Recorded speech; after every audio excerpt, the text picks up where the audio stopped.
Сайн уу найз минь? Ямар шохон сууж байв да? Сүүлийн үед хэлж чимээгүй байсан уучлаарай.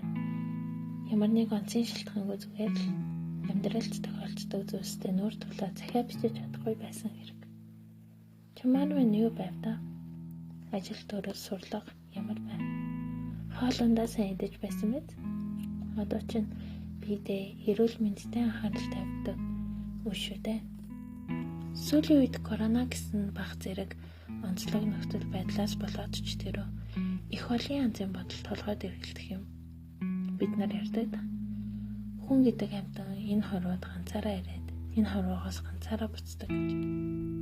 Гэхдээ ирж буцахдаа ганцаараа гэд тэр хорондоо ч гэсэн ганцаараа байдгүй гэвэл яахын аргагүй юм.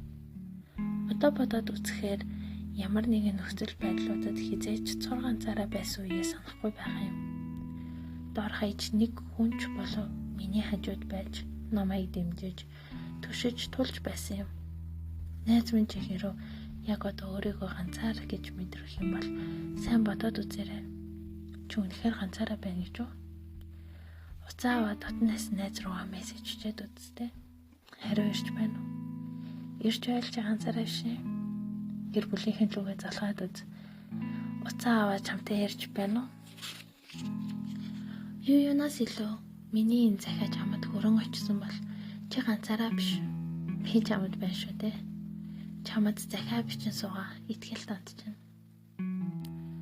Нэгэн л хүн гэдэг амьтан энэ ертөнцид эрэхтэйч тэр буцахтаач тэр ганцаараа байдаг юм бол амьдрах хугацаанд ганцаардал гэдэг сэтгэл хөдлөл хайрын цаг хугацаагаа зарцуулах хэрэг юу байх вэ? Хүн гэдэг чинь өөрийнхөө итгэхийг хүссэн зүйлд итгэдэг болохоор чи өөрийгөө ганцаараа гэж битгий бодоорой. Хинэгэн үргэлж чиний хажууд байх л болно. 2021 оны 7 сарын 1. Чиний итгэл танд пандагаас.